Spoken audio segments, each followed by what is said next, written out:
Hello, everyone, and welcome to the Career Choice Series webinar on government affairs. The Career Choice Series is designed to help you choose your career path. Whether you're a law student, young lawyer, or transitioning attorney, find out what it's like to work in various practice areas and the best way to position yourself to get there. The Career Choice Series is brought to you by the ABA Legal Career Central, Law Student Division, and Young Lawyers Division.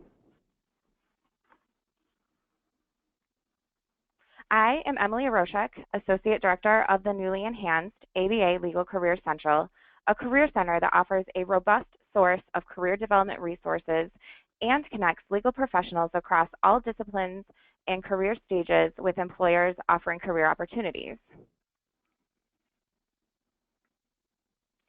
The Law Student Division has just introduced premium benefits, which include $250 off Barbary Bar Review, $25 off West Academic Casebooks, and a legal ethics bundle that includes a free Model Rules of Professional Conduct ebook.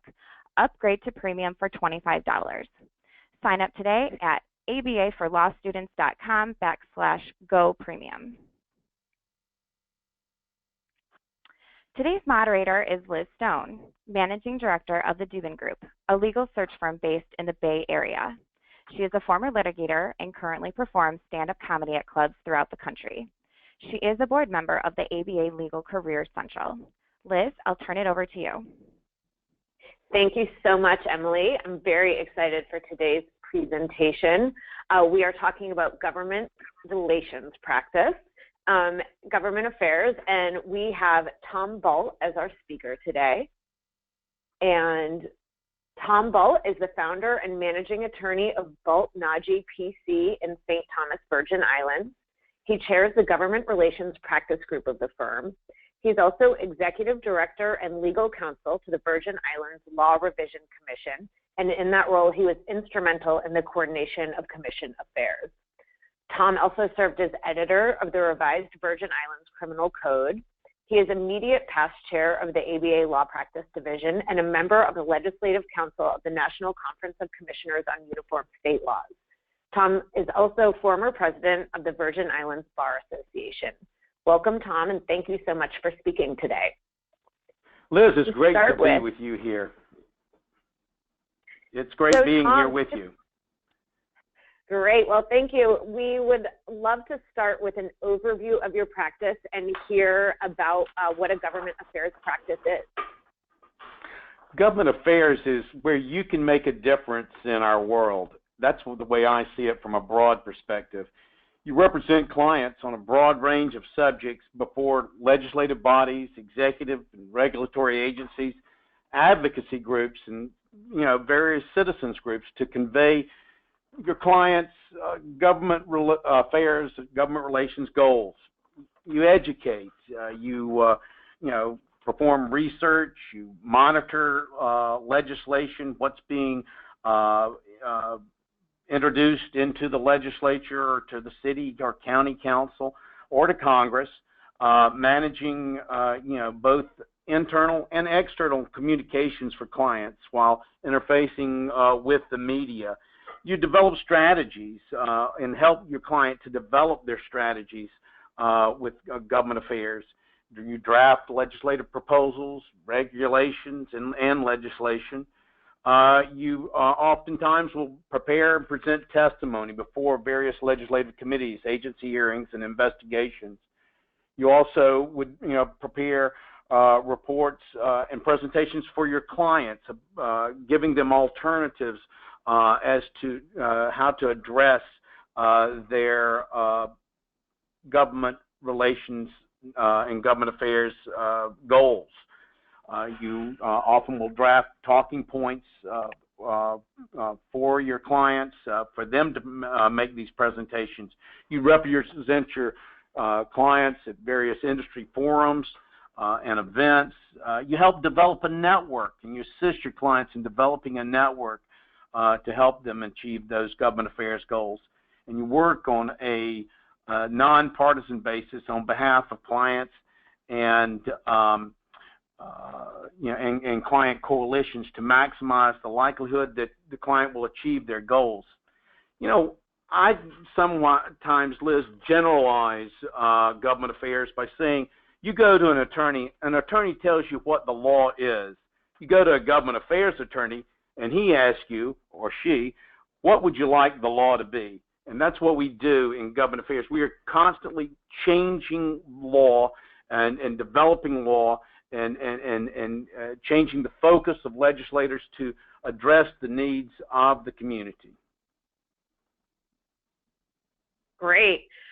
So let's talk about how you got into this career and what you see as the key to break into this practice for anyone who might be interested. Well, I think it started back in the 8th grade. I think I was very interested in American history, on civics, and, from a very early age. And then I, became interested in politics. I think I was in college and helped my cousin ran as the youngest member of the House of Representatives, and he successfully won, and so I became more and more interested in government affairs and politics. Oftentimes I say that, if life is, if you consider life to be a game, I thought it was better to know the rules of the game. So I became a lawyer. Then I began to think about it. Well, wouldn't it be better if I wrote the rules?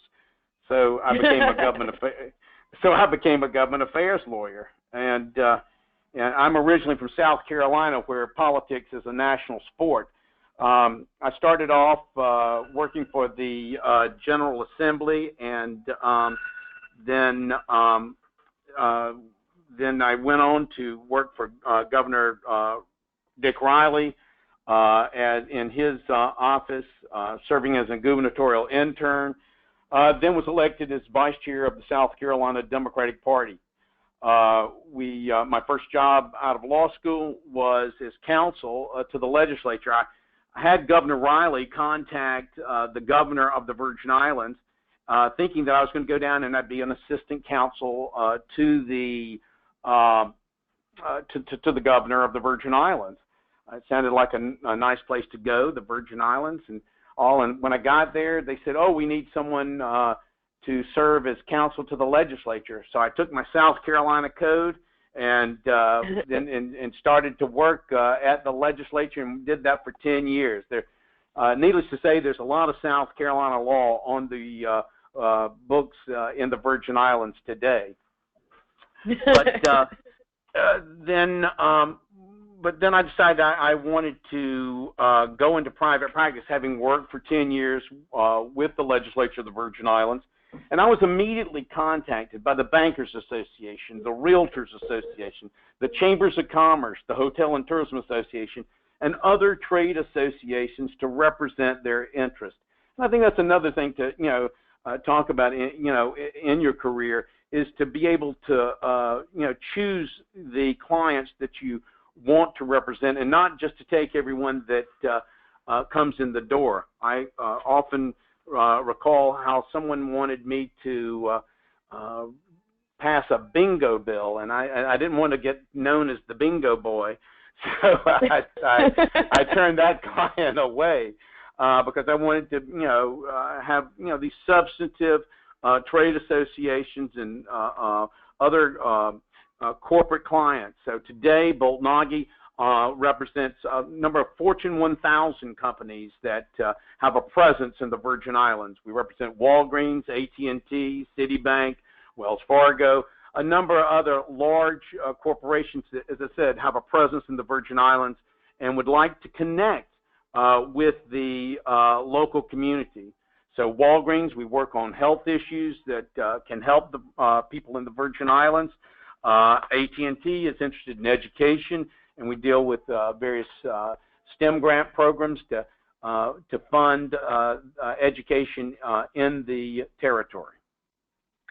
So if a law student is interested in this career path, what are a few internships or things they can do for their resume that would help them break into this field? I think a key would be to internships, working for, if you're in a state capital, to work for your General Assembly, to work for, your senator or your House member from your area, to work in other various areas of government affairs, and potentially even to work with in the private sector to assist a lobbyist or government affairs specialist. You don't necessarily have to have a law degree to practice government affairs, but it certainly helps to know the law, to know the legal process, and to be able to maneuver, through the process. I think that that is a key concept there. As you are writing law, I think it's all the better that you do have that law degree and you're able to know how this law influences another as you are drafting. Got it. And are there any classes in law school that you would recommend someone take so they can talk about it if they're, interviewing or trying to get into this area? Well, I remember I specialized in an area that at the University of South Carolina they called, I think it was called state and local or public law, and we took things like state and local tax, the regulated utilities. There are many areas that would be of interest to someone that was going to have a career in government affairs. Great. Now let's talk about what a day in your life is like in your practice. So what's your typical day look like? Well, you wake up first thing in the morning there in the beautiful St. Thomas, U.S. Virgin Islands. The sun is coming up and the pelicans are diving for fish.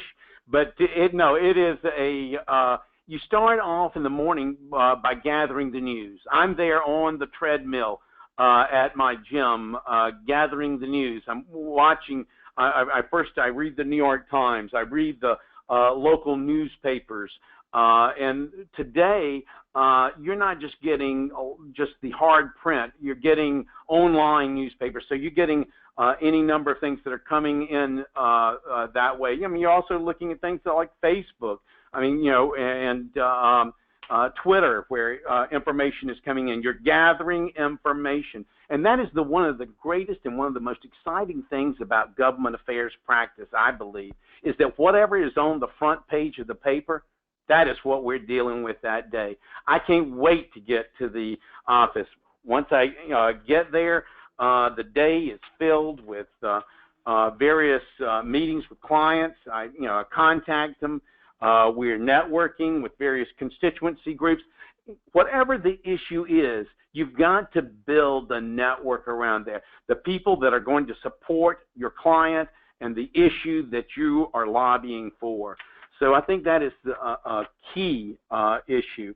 You also, would be preparing testimony that would be presented, going over that, massaging that, and saying exactly the right thing, anticipating questions from members of the legislature or the council that you're going before, and then drafting legislation and regulations. Each day we're dealing with the various idiosyncrasies of legislation, and it's almost like putting a puzzle together. You're building like if you were building a model or something. It's like putting all the little pieces together, and you may have had an idea that this is of a particular way that you want your bill or your law to look. And I oftentimes, I can remember early in my career, I'd be very upset. I get so attached to a bill because I thought it ought to be one way. But then I started, and I think it's very important to hear from the people and hear what their concerns are. And then you start massaging that and addressing this concern from this constituency group and addressing, adding an amendment here or a rider there to a bill to address various concerns and to continue to build that constituency group. So that's what, a day is like. And oftentimes our day goes into the evening. It's also, it's all about that networking, So oftentimes it's meeting over drinks or a meal with a particular client or with a particular group, or to go to some gathering. It sounds like it's fair to say it's a great mix of both sort of the research and writing side and a people-facing side. And you have a good mix of interacting with people and focusing on the nitty-gritty of legislation. Absolutely. So let's talk about the pros and cons of your practice and hear about what part of your work that you love and what are some of the challenges that you face. Well, again, I think what I really enjoy doing is putting that model together, to put that puzzle together, and crafting that bill. I mean, I can remember drafting, say, domestic violence legislation, and we do a lot of pro bono work to help various groups with issues such as like today I'm working with a ministerial alliance to do a law for the Virgin Islands that would provide for non-discrimination with regard to sexual orientation and gender identity issues. But you're trying to put that perfect bill together, and so that's what I really enjoy doing, that and crafting good legislation. As far as on the other side, well, I hate to lose a proposal. I mean, I hate and so, but I've grown to understand that there is a need for the art of compromise, and that's very important, and the need to build that network that I mentioned earlier. Each issue, though, has a different constituency. So, you and I may be together on one bill and then fighting like cats and dogs on another. But you got to remember that not to burn bridges, and that you continue, that we can, be big enough that we are going to work together on this proposal, but we may be opposed in the next one, and but we're still friends throughout the process. Great, more of that relationship building. So it sounds like this is a great area for people who want something more people-focused and involving some more long-term relationships than you might get as, say, a litigator or something like that. Let's talk about what you view as the top 3 skills in this practice area. What do you think are the 3 most important skills for someone who wants to practice in government affairs? Well, if you ever thought about being a teacher, I think that's a key, because I think you have to educate. A lot of, you are probably the chief source of information for these decision makers. And so you have to educate. You've got to market, and you've got to present. I mean, you don't need to be an evangelist, but often you're seen as the face of the industry or the client you represent. So that's important, that you have that ability to educate, market, and present. Also, I mean, as I said about teaching, knowledge is power, and knowing your subject matter inside and out. And you've got, and that is so key. And each one of these areas, and that's the thing, is that government affairs, it's so broad. I mean, you talk about that, I might like to go into criminal law, I might like to go into real property, or I want to do estate planning or something. You are all across the board usually on the various issues, depending upon what the bill is and what the client is. So you've got to have broad knowledge. And then the ability to build networks and count votes. I mean, I can't tell you, how important it is, so that when it's time to move forward with the bill, when to hold it back by counting votes and building networks. Great, thank you. So what would people be surprised to know about government affairs? Well, I often give the quote from Otto von Bismarck, which says, the less people know about how sausages and laws are made, the better they'll sleep at night. oftentimes, I mean, we have this concept from civics class back in junior high school as to how a bill becomes law. But there's so many idiosyncrasies, there's so many nuances to how a bill becomes law. And, again, it is the idea of building that perfect bill, but then willing to compromise, addressing various areas or not addressing various areas, and not making the bill as broad as you might have it, so that you can have compromise and that you can have final adoption and achieve your client's goals. Great. We actually have a couple extra minutes built into the program. Is there anything that you feel like is especially exciting or important for people to know who are interested in getting into this field, or anything we haven't talked about that you'd like people to know about? Well, I think one of the things is there are some groups that that you might want to look at. Under the ABA's membership programs, I think law students can join sections. I believe they get a certain number of sections.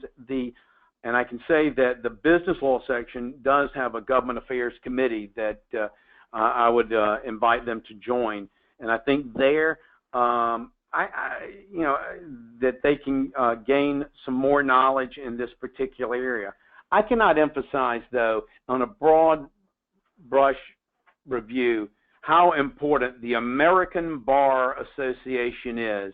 And that the idea, can you imagine that you're sitting on a committee or you're working on a particular issue with the American Bar Association, and you can get involved and be, so that you are say you're working with a particular client for Exxon or something, or working with the general counsel of Exxon or of Walmart or something like that, and then you go to interview for your first job, and you're able to say, well, yes, I know the general counsel. We were working on a particular committee this past year as I participated with the American Bar Association. So I cannot emphasize to those on the call the engagement with the ABA and how it can change your career.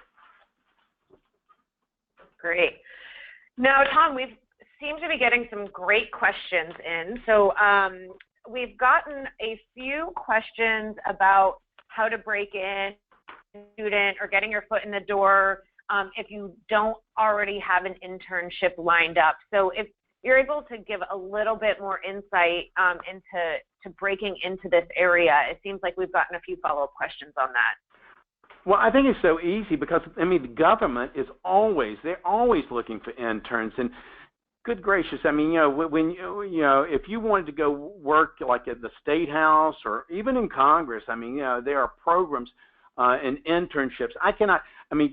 Years ago, it used to be that when I was in law school, you'd pass the bulletin board and there would be a notice on for this internship or that. I mean, I think you owe it to yourself to check these opportunities out, particularly now at this stage in your career. You can do so much to build that foundation by becoming involved with various groups, such as the American Bar Association, or getting involved with various internships. And I think that, and you should make it a point, I mean, to go call your representative and say, I'd like to speak to you. And what opportunities are there? I mean, I cannot tell you there's just a wide range of activities. As I was in our paths took different routes, but when I was in law school, I shared an office with Lindsey Graham. Lindsey is now a U.S. Senator from the state of South Carolina. I had the opportunity to meet with him at ABA Day, and that's another area that if you're in close proximity to Washington or can go, is to participate in ABA Day in Washington and have the opportunity to meet with your senators, your House members. Again, that is opening the door there and experiencing government affairs at a general level, but also that could possibly open doors for you later in your career. Great, thank you. And we've got another good question here, which is, how do you get the General Assembly or Congress to become interested in your piece of legislation? I think you tell a story. You create what is the story? I mean, whether, again, I go back to domestic violence issues. I've worked with a domestic violence coalition in the Virgin Islands. And you tell the story of a particular constituent and how they were harmed and how they need a particular legislation that would address this concern. That's the way you would best get the attention, is to tell that story and to take it one-on-one. And I think Tip O'Neill said it, and it's all politics is local. So then you have to bring in those constituents that are from that House or Senate member's district, and let them tell their story, and let them tell how this law or the lack of this law has impacted them. And that certainly will open doors, because I think that no congressman, no House, no Senate member on the local level, or city council member, or county council, is going to turn a deaf ear to their constituent. Great. We've got a question here that's interesting, and I think applies to all areas of practice, not just government affairs. How do you balance your client's interest with your own personal beliefs? Well, I think that's one of the ways is client selection. I mean, there've been a number of times, whether it was the bingo bill or some others, that I just did not feel comfortable. I didn't want to be identified with a particular issue. And so I have had the luxury, I guess, of deciding which clients I would want to take and not. So I think that part of that is client selection. Got it. And along those lines, someone asked, what if your views are different from the vast majority of elected officials or governing bodies in your area? Do you think it would still make sense to go work for them? Yeah, I think so. I think that how are we going to change the system? How are we going to make a difference in our world? And I think that, and oftentimes, I mean, I can see this in my own life, in my own career. I grew up as a Democrat. I was a vice chairman of our state party in South Carolina when we had all our constitutional officers, the state and House, where it was Democratic in South Carolina. Today, it's a red state. But I learn, and I think you can learn from the opposition. You can learn from others, whatever their politics may be. So yes, I think that you can work with, and we've got to do that in today's world. I mean, in government affairs, I mean, it is not Republican or Democratic trash that we're picking up on the streets. It's not Republican or Democratic education or kids that we're teaching. I mean, we've got to work together to come up with the best for the future. Great, thank you. And we have time for just a couple more questions. A few questions here. We've talked about internships and ways for law students to reach out to people and get involved. What about someone who's a recent law school grad? Are there entry-level jobs that a recent law school grad could apply to, and what might be some examples of something for a new attorney to seek out? I have new attorneys that come to me every day, and I would encourage those. I know our time's running short. To reach out to me, email me. I'm at tbolt@vilaw.com. That's TBOLT @vilaw.com, and I'll be happy to talk to anyone about a career in government affairs. But no, there are many, many opportunities that are out there for entry level, just out of law school students that are just graduating, just becoming a member of the bar.